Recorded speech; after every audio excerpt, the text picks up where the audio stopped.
Okay. Right, we're good to go. Morena, everybody. Welcome to day 3 of our Strategic Planning and Policy Committee meeting dealing with our long-term plan. Just quickly, like a few housekeeping issues before we kick off. Obviously, we are live streaming, so be mindful of that. Move to the agenda. No apologies. Welcome back, Hazel. I'm so pleased to see that you're able to join us today. Hazel has actually been keeping abreast of our activities via live stream, so it's good to see she's not forgotten us entirely. It's lovely to see you. So no apologies that I'm aware of. So moving on then to late items. I understand there is one late item which you're all aware of, should be updated in your diligent pack there. It's referred to in tab 18 of our agenda, relates to the Kihikihi Police House Temple Cottage Charitable Trust submission.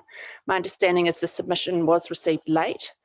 In the circumstances, I'm quite comfortable to recommend that we actually do receive it and hear their submission. So you'll see there is a recommendation behind me and in front of you all in terms of agreement to receive that submission. Claire. Could you give us a bit of background as to why it wasn't part of the other late items that we approved for inclusion? I think Joe can address that issue. If you'll see, it's actually dated, I think, Monday. It was only, we actually only found, received it through the mail system last night about after 5. So yes, it's very late. Does anybody have any questions or concerns regarding that? I'm happy to remove the recommendation from the chair. Is somebody happy to second? Jim will second it. All those in favour say aye. Aye. Against? Carried. Thank you for that. Just another issue to note before we actually move into our submission section of today's events. Just want to note that Appendix 6 of our agenda relating to Te Arawai is now out in the public arena, so it's no reason for it to remain in public excluded. As you're all aware, the purchase of the Bunnings property has gone unconditional, so that matter is no longer commercially sensitive. So just want that for noting, so everybody's aware of that. And obviously, Mayor Jim was interviewed yesterday on the radio in respect of it and has received a fair amount of positive feedback, I understand, as a result of that interview. Would that be fair to say? Yeah.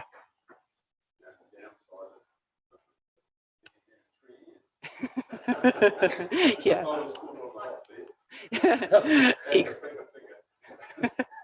Excellent. I've received some pretty positive feedback from people in the community in respect of the interview, so well done. So, okay, so we move on then straight into our submitters for the day. Our first person we will be meeting is Wendy Heta. Wendy, are you with us today? No? Okay. What time have we? No. And Matthew Boxall? No? Is anybody here?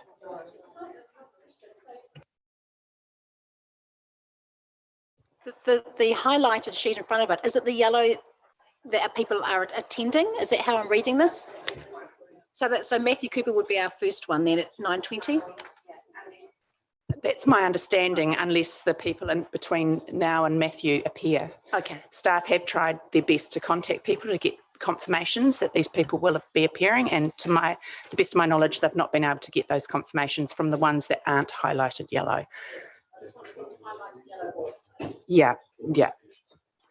So, well, on that basis, we'll just have to wait, I presume. So we'll just adjourn briefly until we have a submitter appear.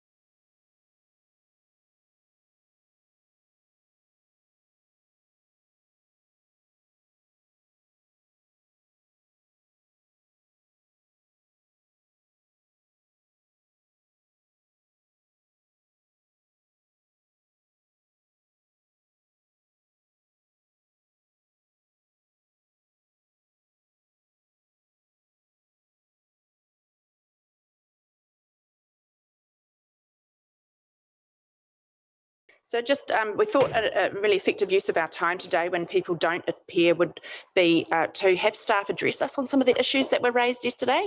So the first matter that we'll have addressed by staff will be Dawn talking to us about the seal extensions, including the Kimberley Road issue, and Sainsbury Road horse riding cycleway issues up there. So Dawn, my expectation is we won't have a submitter until 9:20, so take it away.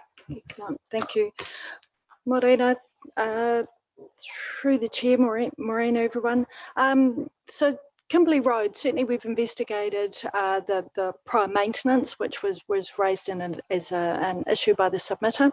Our records indicate that we've undertaken 18 maintenance visits in the last 3 years to Kimberley Road, and certainly the most recent photographs that we have of the site, it's in pretty good condition. So I think the submitter very much is focused on the sealing of the road as part of the seal extension program. Our current program indicates, and you may recall that what we're proposing at the moment is the first 2 years of the long-term plan. We won't have any seal extension activities. We'll recommence in year 3 with our seal extension program. On that basis, Kimberley Road would not be surfaced until 2028-29. So it is still a number of years before it comes up for resurfacing. The roads currently ahead of it are a Low Road, Grey Road, Rahiri Road, Metcalfe Road, Harbert Road. So they're the roads in the program that are currently ahead of Kimberley Road. Questions clear? Thanks, Dawn. So just on the resealing program or the extension program, so the basis of priority, is that to do with traffic count or other things? So it is slightly more complex from that. It looks at the adjacent land use, the function of the road, so school bus movements, those sorts of things. So it's a combination of all of those factors, number of houses. So when we do a traffic count, we then do that sense check as well as how many movements per property does that reflect as a representative. So it does look at more of the function of the road, that broader concept of function rather than just a traffic volume. Yeah, so just following on from that, so one of the points raised by the Bennetts was that the use of the road when there's an equestrian event on. So is that taken into account when you do that sort of more holistic assessment? It is something that's a bit special about Kimberley, so it's a bit hard to then compare it with other roads that may not have that. From what we understand, it's once or twice a year, and we do the maintenance, being aware of that in terms of ensuring it's fit for purpose. So, yeah.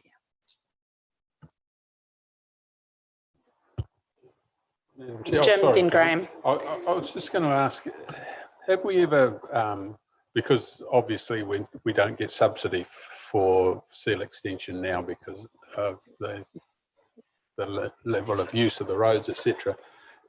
Is there, or has there been ever any suggestion that if people really want these last pieces of unsealed roads sealed, that they actually pay a contribution towards it? And if so, what would that likely to be for something like Kimberley Road? Because there's people that put their own sealed driveways down over quite significant distances. So this is adding value to a property, and if it's that much of an issue, then maybe a contribution would help. certainly I'm aware that when we previously reviewed the criteria around our seal extension program, it was sort of contemplated, would we have something that if a group were willing to contribute, that it would escalate or elevate the site. But we have generally, when we've raised that with people who have requested seal extensions, they've not been prepared to. So it hasn't previously historically been incorporated, but I guess that's a conversation we could have with Mr. and Mrs. Bennett about Kimberley Road in particular, if there was something that they were willing to contribute that may get it over the line. And how we then escalate that, I guess, is something, until in terms of still being fair and equal to others, will be something we'll need to consider further. Graham. Yeah, thank you. Yeah, Dawn, we don't want to forget that they've been paying rates for someone else to get their road sealed somewhere else. So we don't want to be paying twice. The other criteria that I think that council should look at is the dust factor. As we get out on some of those rural roads, we have the original houses very, very close to the road, and they just get swathed in dust, and a lot of them are actually on tank water. So that's just a consideration. Can I ask, we're always looking to get more bangs for our bucks on seal extension. Is it possible to move to a 4.5 metre tar seal rather than the 6.5, which is traditionally? I mean, we don't have the huge volume of traffic, but it does give those people that seal at 4.5, and I think it could be advantageous to getting more bangs for our bucks. Yeah, thanks, Dawn. I believe that a number of our recent seal extensions have been at that reduced width, because you're right, we are getting down to those much lower volume roads, and then creating places where we can in terms of passing opportunities to mitigate that risk. Phil. Thank you, Madam Chair. Just out of interest, I asked the submitters yesterday how long the road is. I think they said it was 1.5. Looking on Google Maps, it doesn't look anything like that. How long is it? Do you know? Yeah.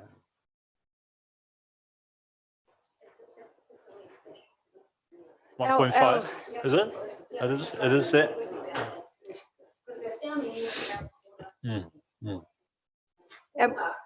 Our maintained length is indicating 815 metres. So Yeah, that's what it sort of looks like. So it's similar Sort of ballpark. Half. Okay. Lou, then Hazel. Oh, sorry, Lou. Did you indicate you wanted? Just quickly through you, Madam Chair, it was the thought that on Kimberley Road there was always a bit of a discussion about the entrance and exit from it, and large trucks moving across there because there's a horse stud down there, and they were talking about that actual egress from that Kimberley Road onto the main road, and the 50k sign being moved further out. That was the one thing that I'd heard about, and I don't know whether there's any validity in it, but because people were coming around that corner and then it started slowing down with the the advent of horse trucks and trainers and that coming in and out. Yeah, sorry, I wasn't aware of that issue, but that's something I can take back and investigate. And I was just going to add to that also that the more diverse that the Kihi domain comes, they're planning to have a gateway entrance off Kimberley Road and bring the big trucks in that way as well. And that was actually how we got the street on the other side, which wasn't sealed. Once the council realised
in conversation with Waipā District if that becomes a priority. But I think it's a priority. It's not really happening in the city, and this district's always been supposedly a step ahead. I'll be careful about my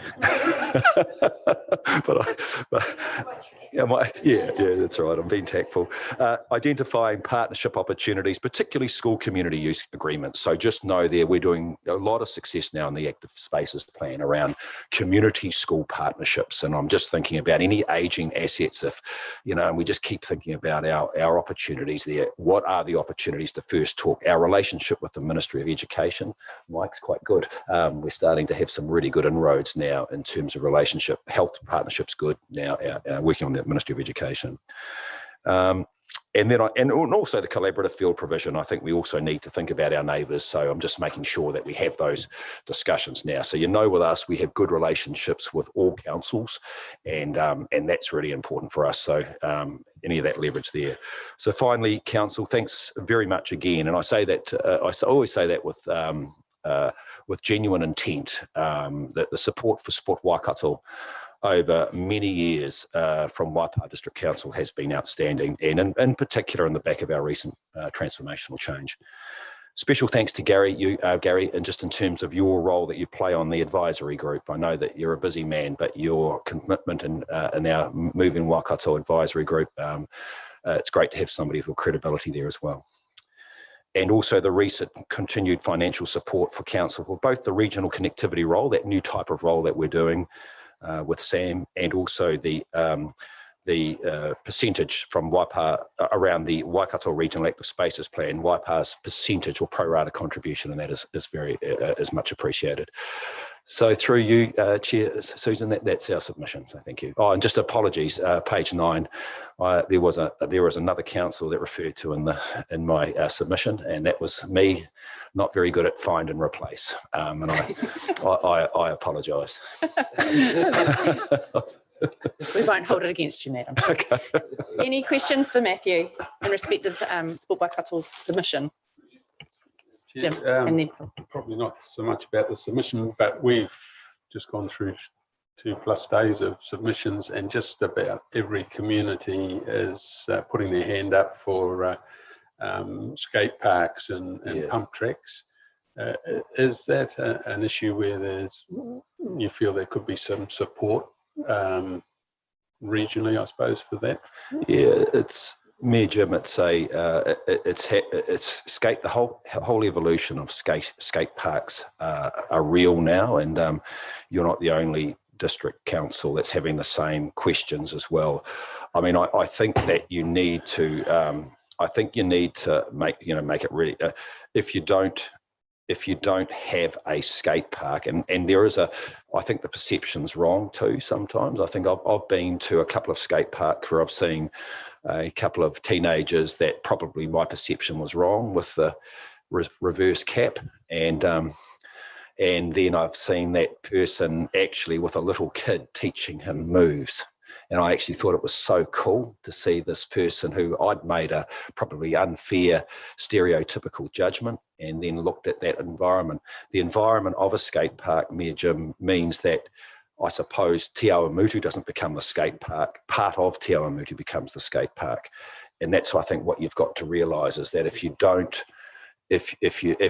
don't do something, and it is an Olympic sport, by the way, so that's the other thing, but if you don't do something, I think the town becomes a skate park, and now that's where I think maybe it's that destination. So I think that's just my comment there, Mayor Jim. Fair observation, Philip.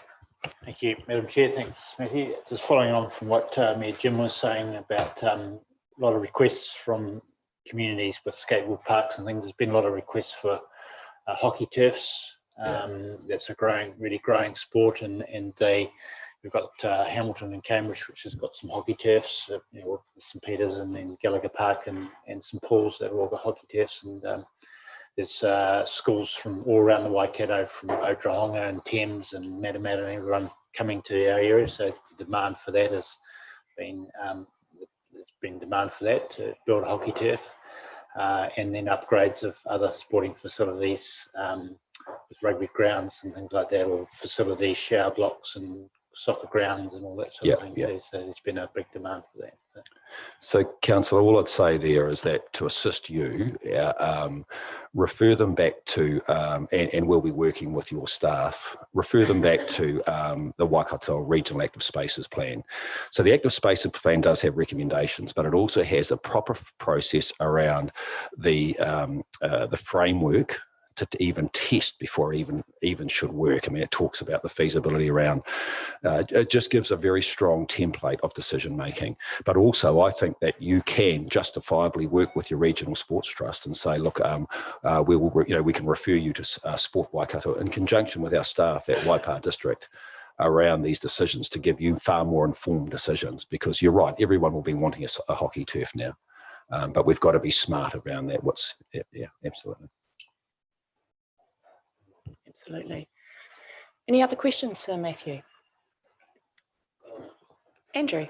Very briefly, just following on with the artificial turfs. So is it realistic for like lacrosse, hockey, football, all to utilise one turf? Yeah, I think it is. I think there's a, Councillor Andrew, I think that what we've got at the moment now is that, and it's probably more, what I'm thinking is that, say for example, I'll throw Albert Park in there, it just as an option. And I'm just thinking that I look at the lights that you've got on that facility, and I look at the, you look at the lights, and then you think about provision, and then what you do there is you just change because this won't be, although I'm saying that Te Awamutu Sports could play on it, but you might have soccer lines, and we can easy way to change the posts, or you might have rugby league lines which are a different colour, and you play there on the Sunday or on the Saturday night, and then lacrosse might have Thursday night. So I just think multi-use. Now the biggest challenge for us is capital.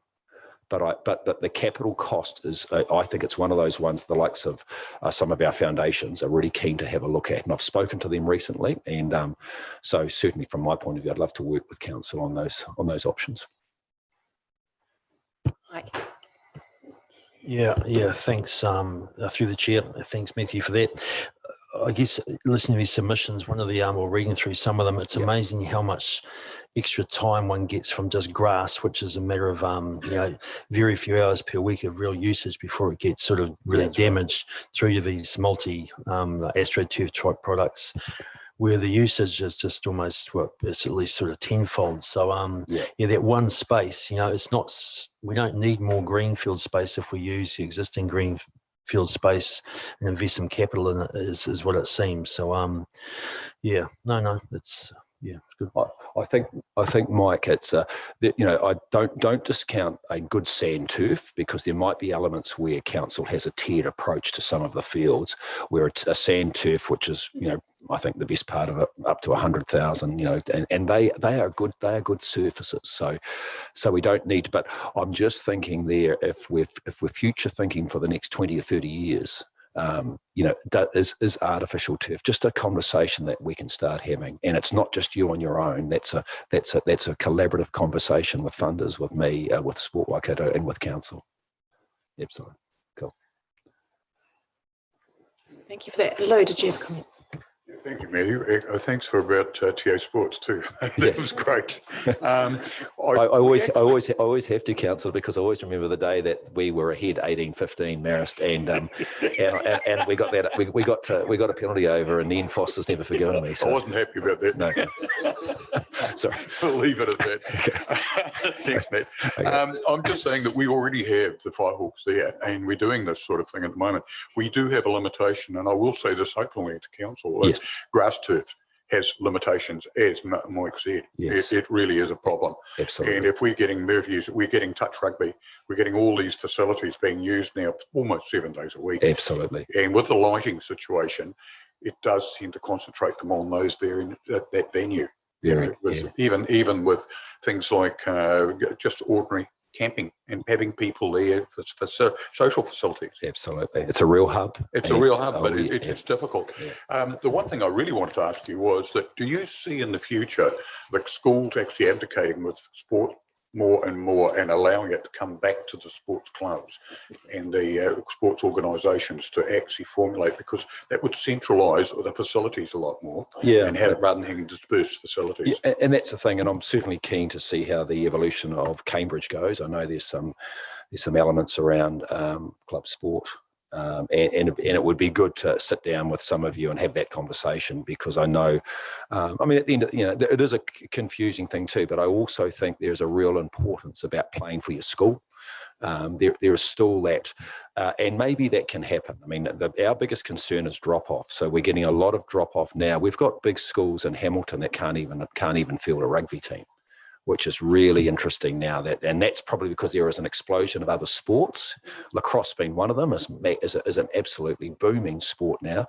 But there's also the whole thing around the contact in rugby and all that sort of thing. So to me, I'm thinking, well, I still want to play for my school. I'd love to be able to play with my school, but maybe that is the top team, and maybe there is some competitions in the top team. But underneath that, we actually saw, if we're going to try and hold on to a strong, healthy club sports system, maybe underneath the top teams, you do play for a club.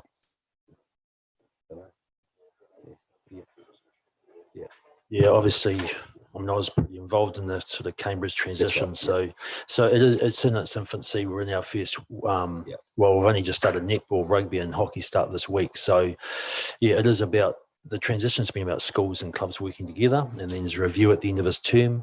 And financially, our school has actually put money into the whole thing quite openly. So yeah, I think it is the way forward for Cambridge, at least, and there's a bunch of reasons for that. But our big concern too, and you've mentioned it, was the possibility of drop-off. So that's something we've been really sort of been watching and being very proactive on, in terms of making contact with families and things that were there last year that maybe hadn't signed up. So understand. Thanks, Mark. No further questions for Matthew? There's something that's been screaming out loud and clear, I think, from this LTP to us all, and that's the demand for people for recreational type services and turfs and facilities. So it's certainly something that I guess we're going to have to turn our minds to and make some pretty serious decisions around. But it's a very, very loud and clear theme across the board, no matter what your code is or geographically where you rest in our rohi. So it's exciting. You're doing and don't underestimate. I think you're ahead of the game in terms of, we've got Sarah coming on shortly, but you're ahead of the game in terms of, there has been an evolution from traditional sport, and it's always going to be part of the fabric of Waipa District, but also it's that opportunity to be able to recreate. And that's one thing I'd say that you guys can take a lot of credit for, and it's the accessibility you're creating now with your networks to get to these places. And so I don't underestimate the fact that it's a different world from, say, the 70s or the 80s. And sport's always going to play, and I'm looking at me, Jim, sport will always play a critical role in this. But just remember, now there is an evolutional change now. It's called active recreation and it's called play, and that's important as well. So thank you very much, Councillor. Awesome, lovely. Hey, thank you very much. Okay, cool. And as Matthew indicated, Sarah Ulmer is here. So Sarah, are you happy to? Yeah. Oh, fantastic. Take a seat, Sarah and Aidan from Bicycle Revolution. We've had some patchy attendance from submitters. So although we've put you down for 10 minutes, I'm quite comfortable for you to address us comprehensively around some of your issues. She has to keep to time, sorry. No, I've been told, I've been wrapped across the knuckles now. No, you only have 10 minutes. The bell will ring at 9. Keep it tight, talk quickly.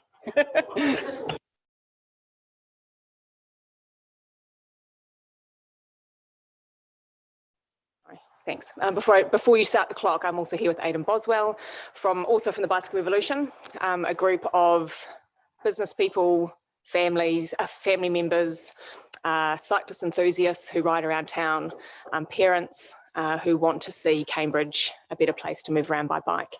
We also both work on the Streets for People, if I can say that word out loud, project in Cambridge. And the reason I didn't show on Wednesday, I was one of the no-shows, but I was given less than 24 hours notice. So I know I was down as a no-show, but it was because I couldn't make it. So it wasn't because I couldn't be bothered. Anyway, thanks very much for allowing us to come and chat to you guys. Obviously, we're here to talk about urban mobility and provide a huge amount of support for investment in turning Cambridge and Te Awamutu and our district into a better place to get around outside of a car. For those of you that have been on the council for a few years, I'm not looking at anyone in particular, Graham, you'll be well versed of my presentations to you guys, promoting the need and the benefits of making our towns better places to get around outside of a car. And now is no different. So I applaud you guys for looking at it now, after sort of probably 20 years of talking to you about it. This is Cambridge now. Obviously, I'm talking about Cambridge. However, it crosses all towns in our district. What I'll present to you guys about. Over the last however many decades, our towns have become obviously dominated by cars. Life has never been easier. Our towns are designed to make it as easy as possible for us not to move. From supermarket shopping to communicating to recreating to getting around, it's never been easier to expend no calories and do exactly what we want to do on a daily basis. Consequently, or additionally, we have never been lazier, we have never been fatter, and we have never been less healthy mentally and physically as a nation, and our town is no different. Waikato has some of the worst statistics for health in the entire country. But that's cool because you guys have got a fantastic vision about building connected communities. You've got a great purpose of promoting the well-being through working with the community, promoting the well-being of our district and the people within it, and some amazing community outcomes, which we believe all can be addressed by investing in urban mobility. Why invest? I mean, I'm just going to give you a rundown of why a bikeable town is a great place to live for our health. So statistically, 39% of New Zealand adults are overweight. 33% of our kids are overweight or obese. Like I said, we have never been less active. 7% of secondary school kids in our country meet the required guidelines for moving, which is 60 minutes a day. 7%. And we've designed towns to make it as easy as possible for them not to move. Active transportation, moving around outside of a car, is 4 times more effective at combating obesity than sport. But we've made it harder than ever before and more dangerous than ever before to use active transport to get around our towns. Environmentally, obviously, this is one of your key outcomes in your strategy. 40% of commutes in a car are less than 5Ks. 18% of daily commutes are less than 2Ks, less than 2 kilometres. And if we had a 5% mode shift in people getting out of cars and walking or scooting or cycling to work, 5%, just 5% can reduce our pollution levels by 9%. So just some stats for our economy. A more bikeable town is a town where people want to visit and where people spend more money. And for our community wellbeing, but more bikeable towns constantly rate higher in livability stats around the world. So basically, I'm just high-fiving you guys for contemplating investing in urban mobility and reiterating what your vision and what it is that you guys stand for and the reason why you're here. But more importantly, for our future, for our kids. I'll go back to our Streets for People project that we're working on at the moment. The town has told you, Cambridge has told you that they want their kids to move around on a bike. Through the Be Bold survey, the town concept planning, and Aiden's Safe Ways to School survey. More than ever before, people want their kids to get out of the cars and get around for all the benefits I've just described. Since 1990, we've had a 75% drop in kids moving around by bike. And I guess my urge to you guys now is, how much do you guys want that as the people that are in charge of making the decisions for our town? How important is it for you guys to actually create an environment where it is safer, and easier and a more attractive choice for our kids to get around, so we don't see more of that. This is just an example of a school cycling bus that started to Cambridge Primary School as a result of the Streets for People project. A tiny little win. But obviously, if you can play this video now, that in terms of the resistance to change, obviously what we've seen in Cambridge with the Streets for People project shows it's not actually that easy. And if you just play, if you could just play maybe 90 seconds of this video, control click, whoever's in charge of the, Karen, not telling you how to do your job. I've figured it would be tricky to play a video. No.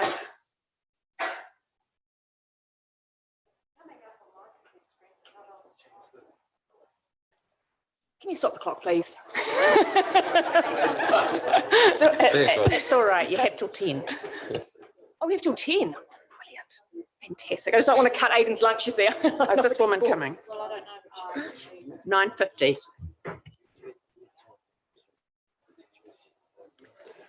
Yeah, I couldn't make it either. I was trying to arrange it.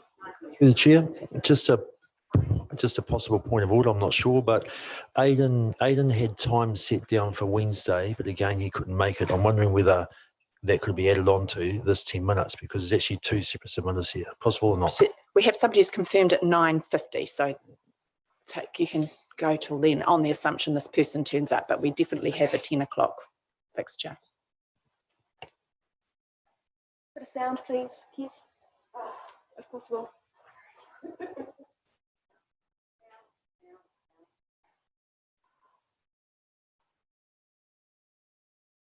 This is a town in the east of London that went through a similar project like the Streets for People project. Started with temporary infrastructure, but invested millions of dollars. Oh, it's a bugger.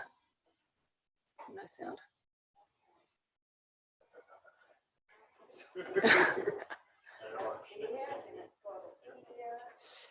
No temporary orange sticks. No temporary orange sticks that will be removed. Always going to be removed. Never intended to be permanent. It's a trial. No, none of them. They've gone because this is now permanent. Yep. Sarah, are you able to summarise what the resistance was if we don't get the sound? Yeah. So the this was that's a real shame because it's a really cool video that shows. Oh no. Yeah. Well, yeah. Absolutely. Waltham Forest. Yep. Yeah. It's a really cool example. It's a small town, eastern London. Waltham Forest. Yep. Not working now, Keith. That's right. That's right. Can this start working again? The little clicker. I'll go on to the next one. The resistance to change was like any project that's looking to make changes on streets. Yeah. Okay. That's This isn't awkward at all. No. Just click on to the next slide if that's cool. Yeah. You can get rid of that. We won't. Sweeties. Again, the resistance to change, a bit like what we're seeing in Cambridge, although there are other factors involved in Cambridge in terms of the aesthetics of temporary treatments on the road. But the resistance to change was altering some of the road space, reallocating some of the road space that people are used to using for cars and giving them to kids and other vulnerable users that want to get around their town or play in their town, like pocket parks that they created. A little bit like Matt was talking about, to make it better, more attractive and easier and safer for people to move around. So it's nothing new. Backlash is nothing new. It's around the country at the moment with other innovating streets projects. But the moral of the story is this was 5 years ago with that project. Okay, this is where we're at now in Cambridge, where the community's going crazy. We've taken out maybe 9 car parks from right outside the school gate. The school's not actually complaining, but I mean, it's a really interesting social experiment, and this is where you guys are at right now. Okay, so public backlash. You guys have recently made a decision to stop the trial, one of the treatments on the trial, one of the one-way treatments, based on feedback from the fire service. So I'm not sure if there was any data associated with that feedback in terms of how their response times have been compromised, in terms of how maybe there were some incidents where people didn't get their defib in the required amount of time. I'm not sure, but from what I can gather, there's actually no data upon which that decision to halt a temporary trial has been made. It's reacting to the opinions of someone but I understand because it's Backlash, people don't like change. It's reacting to an opinion of an organisation that doesn't like what they see on the road, that don't like having to take a different route. It's not actually based on data, and it's not based on a bigger picture of everything I've just described earlier about the vision for our town. So I guess my point to you guys today is I mean, you guys don't need to know this, but you guys are in charge of the future of our towns, right? You guys are making the decision right now how our towns want to look and feel and how they want to function for our future, not for us right now, not for the generation before us, but for our future. And do we want, as Cambridge grows, and Te Amo, I'm saying Cambridge, that's where I live, but it applies to Te Amo and Nohaupo and the other districts as well. Do we want our town to be overrun with traffic? And Aidan will talk a little bit more about congestion shortly. Or do we want it to be a wicked place to live and a safe place for everyone to move around, whether they choose to move around in a car, on a scooter, in a mobility scooter, on a Zimmer frame, on a bike, or walking? Because you guys are making that decision now. And you, pardon? Or bus, absolutely. And, you know, the Streets for People project has been a really good example and a really good platform of how you guys are going to decide what goes on in our streets in the next 10 or 20 years. And you can decide to encourage petitions, which I know some of you have done, to get rid of the temporary trial. You can be quoted in the newspaper of saying how ridiculous the trial is and how it's got to stop immediately, which I know what some of you guys have done. But if you're staying true to really wanting our kids to be able to move around, to be healthier, to have better health outcomes, better learning outcomes, if you want our grandparents to be able to move around and other vulnerable users outside of a car, you guys need to have serious political will and leadership and really back yourselves to take that head on, like Walton Forest has done. Because this is where the rubber hits the road. And you guys are in the driving seat. I mean, I'd love to think that the community is, but it's not. You guys are deciding how that's money spent. And you guys have to decide whether or not you're prepared potentially to not get re-elected next time. Because you'll piss off a whole heap of people in the short term because they can't park right outside the shop. There is plenty of parking in Cambridge. There is untold. You could halve the number of parks and there's still plenty of parks in Cambridge. You might not be able to park right outside your shop, but there are plenty of parks. And Cambridge Primary is a really good example. We've taken out a whole heap of parking outside Cambridge Primary, and the least amount of backlash has come from parents of that school. They have to park behind in Halley's Lane and walk through a little alleyway. No problem. They might not be able to park right outside the school and walk 3 steps inside the school gate, but there's plenty of parking. Anyway, I'll get on the high horse. That was not a dig at you there, Jim, in terms of needing to get on a bike and show serious political leadership like Macron and Celia Wade-Brown and the Queen of Denmark and Boris himself. However, it shows, this is what it needs. It needs you guys to be setting the example. But $10 million over 10 years will not touch the sides. It's a really awesome start and it's an awesome signal. But if the Hamilton Road Cycleway, which will be an amazing piece of infrastructure in Cambridge, costs $1 million for 2 blocks, correct me if I'm wrong, Dawn, but that's the figures we've been told, $1 million for 2 blocks. And you're looking at spending $10 million over 10 years, $1 million a year, $500,000 per town, of which only half of that is yours, 250 grand, the rest is the agency. $1 million for 2 blocks of separated cycleway. If you're serious about our kids being safe, if you're serious about a viable, livable, vibrant, awesome town to live in the next 5, 10, 20 years, that figure needs to be considerably higher. It's a wicked start, really cool start, but the brutal reality is it will not touch the sides. Minor works and rats and mice and low cost, low risk program budget aside, which I know contributes, the guts of a contribution needs to be significantly higher. Without wanting to sound, I'm grateful for the $10 million. Anywho. Do I have time? Yeah, absolutely. No, we did our submission. I took you right to 9:50. It hasn't appeared, so by all means, we have. I understand we can push our 10 o'clock to 10:10. So relax. I won't take up that much of your time. I don't envy you led to believe. all having to sit here and listen to these verbal submissions. I just have finished reading the nearly 1,500 comments on the treatments, the specific treatments, not the 500 general comments on the Streets for People project. It was my job to tag them and filter them and bring the ones that have really worthwhile comments to the attention of the transport team. I can tell you the people in Cambridge are extremely intelligent. They're also quite modest because they do their best not to show it. But it's been quite enlightening. So I'm here to speak through the Bicycle Revolution in support of the urban mobility business case. And as Sarah said, it won't make a difference, but probably not in the way that you're hoping it will. So since I got involved with Streets for People, I've been talking to traffic engineers way more than I ever imagined I would. and listening to them and doing some research and pondering. And so I'd just like to draw out one of the key themes here about congestion. Now, I have a car. I love my car. It's warm and effortless, and you know, it's just a crappy Mazda, but nevertheless, it's still warm and wonderful. And it can take me to like my 1.3 Ks to the CBD, and it does, just to pop in for coffee, pick up empty the post office box, all those little trips.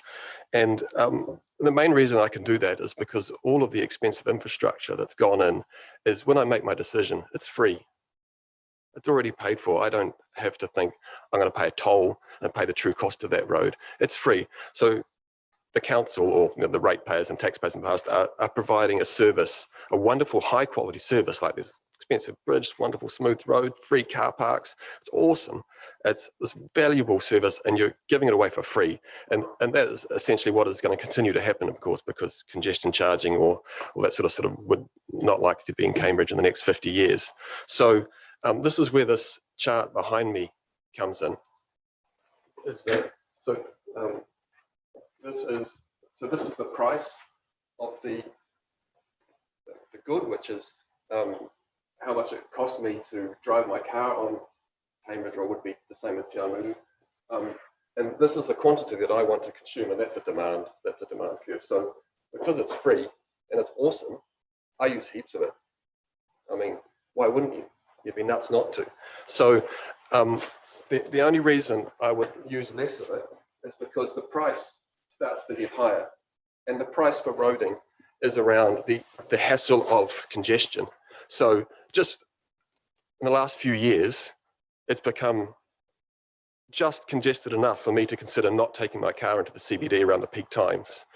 And so because the cost to me is now, it takes longer, I get annoyed that other people are on my free road that I'm entitled to, and that other people are parking in my car parks. So I will look either to delay that trip or do it, perhaps walk, the massive 1.3 Ks, or even ride my bike in to do those trips. And that brings in, shows a behavior which is called induced demand or induced traffic. So if the roads are not congested, people would make heaps of trips. If you widen the roads because it gets a bit congested, so now you're providing more road, it's awesome and it's free, people will take more trips. So if you want people to not use their car, just building cycleways is not enough. You have to accept that there is going to be congestion, and congestion is actually what you need, because it will force people to look for alternatives, travel earlier, travel later, not do the trip, ride a bike, walk, be more efficient, do multiple errands in one trip rather than going all at once, going multiple times. So there we go. So currently all the roads around the district are pretty much one lane. And if you stand at peak times, this queued up with traffic, you could, like Tauranga, you could build 2 lanes, and then you'll have 2 lanes stacked up with traffic in a few years' time. And in the meantime, you've removed any chance of a bus lane or a cycleway to go in there, because you've used that now, and taking stuff away from people when they're entitled to it is quite problematic. So that's my key point, is that as the council, really, you shouldn't be afraid of congestion. You need it to actually start to price the value of the infrastructure that you provided for them. Hand in hand with that is to give people viable alternatives that they will deem to be more attractive. If you've got to walk along a shitty little, dirty, smelly road with buses and trucks whizzing past as your alternative, you're not going to want to do that. You're going to put up with a lot of congestion before you're forced to do that, before you would consider an alternative. So that's what this $10 million will make a good start to do, is putting in place those alternatives. So when the price becomes sufficiently high, people will take, and I don't mean that all sorts of people make 1,000 different decisions in the day. And we're just talking generally, more people will be inclined to take those alternative decisions. Thank you, Aidan. Anybody have any comments, questions? Roger? Yeah, I think that last point is quite interesting. I mean, one of the challenges that we've had on the Urban Mobility Working Group is the perception of safety of cyclists, and particularly moving around the centre of Cambridge. That's becoming a really big challenge. But if you still have that volume of traffic going through the centre of town, then you're actually emphasising that perception of safety. So how do you get the solution to that problem? So that came through quite strongly in the Safe Ways to School research, was that busyness was perceived as dangerous, when in actual fact, in reality, it may not be the case. So the roundabout at the High Bridge on Cook and Pope intersection was extremely busy. Traffic is going extremely slow there. It's actually, I would suggest, really safe nearly all the time because everyone's going so slow, but it came up as a danger spot because of busyness. So busyness is perceived as dangerous. Yeah. I was probably referring more to our centre city street, which is Victoria Street. And we've got a cycleway there, which is right through the main traffic road. And I think that's kind of a disaster waiting to happen. It absolutely is a disaster waiting, but that was designed, that's a really poor design of probably worst practice. And quality design, like Daden said, congestion doesn't necessarily mean it's unsafe if the design for the other road users is of a high quality. So I think how the money is, whether it's $10 million or $20 million or $50 million, how that is spent will be crucial. Like, for example, the Streets for People project at the moment, we have a separated cycleway. If we're looking to soon take out a section of that to turn it into sharrows, it's utterly useless. We might as well get rid of the whole thing, to be honest, because we've got a separated cycleway, which is great, which kids love, they feel safe in. And then you'll turn them into the traffic again. That will be poor design. It'll be utterly futile in terms of safety outcomes. So congestion doesn't mean unsafe. Poor design of cycling infrastructure, of which we do have quite a bit of in Cambridge, if I'm honest, makes things unsafe. But again, the challenge is, if we're faced with poor design now, how are we going to change it? It's a very good question. Yeah, absolutely. Yeah, using best practice. Yeah, and there's still examples of not good practice being put on the roads even now in Cambridge. So I think that's, how that money is spent and who's involved with how that money is spent, I think will be crucial. Cycling, urban mobility is quite a niche field. There's not bucket loads of experts around the country that know what type of facility to put for who and where. And I think, in the future, if you guys are going to embark on a comprehensive urban mobility program, how that money is spent will be crucial to your outcomes, absolutely crucial. Who makes those decisions and how those decisions are made?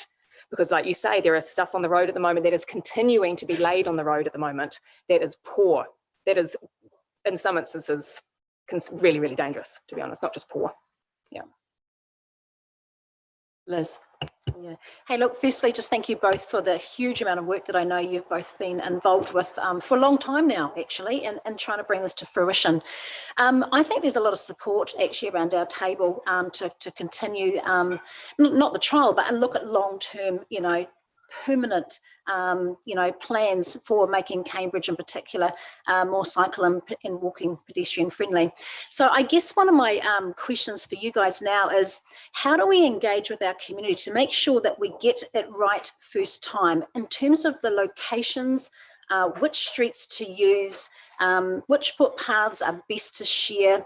I'm just kind of thinking that we've got a trial in place, and I know you've been somewhat involved, but I feel like we need to bring the community and get the community a little bit more involved about how we do this and make sure we get it right first time, because we don't want any mistakes with this. The community have already told us that, this is hard, this is challenging. So going forward, a permanent solution needs to be done right first time. So I've got, I guess, a bit of a question mark on my mind now about how we bring the community with that. And I'm just interested in your thoughts. Yeah, I completely agree, and I think it's essential that the community does come along for the ride. Like I was saying earlier, even with the best designers and the best transportation engineers, things can still be stuffed up, and rubbish infrastructure can still be put on the roads even now. The great thing with Cambridge is you've got a nucleus of people that ride around, that have ridden around town, with old people, with young people, by themselves to work, and even for performance. You've got a bucket load of people. And I believe that voice, you've got to use them. I mean, they're not really given enough respect when it comes to planning. And when it comes to the decision making, I mean, engineers can put anything on the road, right? But that could be, and some of the stuff for the stretch people it doesn't work. It does not function well because it has been designed without someone there when the stuff has been laid to see if it works from a user's perspective. And it's bloody hard. I mean, bringing community along for the ride to that level of specificity and detail is time consuming, it's exhausting, it's full of varying opinions. But I think in this instance, it is essential to take the people that actually use it, that know what it's like to walk, to scoot, to ride amongst traffic with kids, with older people, that know my kids have been hit twice in Cambridge. My kids have been hit by a car twice in Cambridge. And they know how to ride a bike, they're courteous, they follow the road rules, they ride probably more than other kids, but they have still been hit twice, okay? So you need people that know what it's like from a kid's perspective, from an older person's perspective, and from a commuter's perspective, and how that piece of infrastructure will function and where the priorities should be when that particular piece of infrastructure goes on the road. And at the moment, that voice is not, I don't believe, is valued enough ahead of the specific technical expertise that is currently used to make decisions. Yeah, so I think I completely agree that those people need to come along for that. Exactly how, I'm not sure, but rather than lip service, they actually need to be heavily involved in the decision making when it comes to a big program of work and decision like what you guys are about to embark on. Sorry, yes. Liz, is there some sort of formal vehicle that has been used in other similar projects that a group could be formed, modelled off? Thanks for asking that question. But yes, absolutely. I think we have the mechanisms already in council to be able to establish something like this. So yeah, we're going to have a couple of discussions hopefully today, but ongoing, around how we might just bring the community with us on this project going forward. Te Arawai is a very good example where the community and I guess councillors are around the table in equal numbers, where decisions are made at that committee for further ratification at council. But I guess the hard yards are done within that Te Arawai committee. So that's one example. It's one I've talked to Jim about already. So I think there's some leeway here, and I think there's some great opportunities. So yeah, thanks. Hazel. I'm thoroughly enjoying listening to you, Sarah, but you know something. I actually can't think, how the hell did I, as a young child, manage to ride 5 miles to school and 5 miles home again afterwards when I was old enough to ride a bike? And if I wanted to play a game of hockey, which I was extremely good at, I biked the 11 miles to Hamilton. I can't stop sitting here thinking, are you not being a little bit too precious about children today, that they haven't got a brain, and they have? I mean, and I think that's where you're getting a little bit of resistance from grandmas also saying, well, I wouldn't do that. Or that the townies of all, I can say this because being a country girl, this is how we looked at it. We used to think, gee, those townies, they're such sooks about everything. Yep. And I'm wondering, and I read what's her name, Lata's books a lot, and I think what I hear here is a certain element of over preciousness, because we senior citizens don't get all that much thought about our safety once all this urban walking and cycling actually comes about. Those that are disabled, those that actually have to have a little bit more consideration. But yeah, I mean, I'll go with it, because I have to say, well, you young ones will no, you don't have be to say taking you over know the world, and this is the way you see it. But I have to say, I've got grandchildren, I've got great grandchildren now, and I say to them, toughen up, for God's sake. You know, be a Kiwi. I love that. You and I will get on very well, Hazel. And I kind of think, well, we have so far, Sarah. Listen, thanks, Hazel, and I'm really glad you raised that, because that is, and certainly at Grey Power, that's quite a sentiment at Grey Power. Why don't kids learn to ride properly, follow the road rules, and it was fine in my day. Okay, so in your day, I'm not sure how much traffic there was and how many cars were in a family, and how big those cars were and how fast those cars went. So the sheer I mean, there's lots of things for that about that. First of all, I want to acknowledge the urban mobility program. When I'm talking about bikeable towns, right? But the urban mobility is very much for the vulnerable user. I'm using kids because that's my world. I've got 2 kids. But the vulnerable user are kids and older people and disabled people. So if we design it right for kids, so there's not, you're very much included as older people. Absolutely, that you're at the heart of the urban mobility. Correct me if I'm wrong, but you're at the heart of the urban mobility program. Safer crossings, safer footpath transitions, lower speeds, lower traffic for older people to move around on a bike or walking. So I utterly dispute that your voice has not been heard in terms of your demographic within the urban mobility program. But what I'm talking about is just what I know in terms of the cycling specific stuff, but the program is related to the entire population, specifically the vulnerable users. When it comes to kids toughening up, I love that. I'm all about that. My kids have complete independence. I illegally leave them at home by themselves. They get themselves to every football practice. They ride themselves home in the dark, very much so. But the brutal reality is the roads now are infinitely more busy. Drivers are infinitely more distracted. There were no people texting. Oh, there they go. There were no people on their phones nor texting when you were riding to school or riding to town. The roads are simply unsafe. I don't get me wrong, my kids ride their bikes to school by themselves. They have since they were 7, because I actually believe that we need to let them grow independence as well, which is one of the beauties of kids being able to ride their bikes. But the environment has changed. This has not been precious. This is empowering the kids to have independence, to get away from their parents and their cars.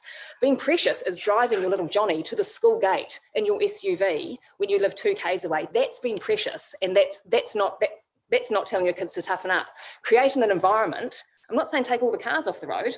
I'm saying create an environment where it's as safe as it was when you were a kid, when I was a kid, when we were all kids. Create that environment or somewhat go back to that environment so we can give our kids independence and their parents aren't holding their hands every step of the way. Yeah, no, that's a fair observation. Thank you, Sarah. Now, look, gentlemen, I'm sorry, I'm just going to have to wind this up here. Look, Hazel, thank you for your very refreshingly honest comments and perspectives, and a really succinct response to that, Sarah. Look, while you were talking earlier, I was reminded of something I heard somewhere along the way about solving traffic congestion and traffic woes is somewhat akin. By building more roads and more lanes is akin to solving obesity by putting extra holes in your belt. So, you know, you've got to look at the cause and not the belt. So anyway, look, thank you so much for sharing your views and your observations and your passions. Certainly fallen on some pretty fertile ears, I believe, around the table. So yeah, thank you once again. Awesome. Thanks everyone. Thanks for your time. Cheers. Cheers. Now, just following on from our discussions yesterday, we're going to adjourn the actual hearing now to undertake discussions on matters that elected members sought further clarification on yesterday. This particular section is specifically on developers' contributions, and as we will be getting some legal advice from Helen Atkins, who is zooming in, we need to pass a resolution to exclude the public on account of that legal advice. So Claire, you're happy to move. Lou, you're happy to second. All those in favour?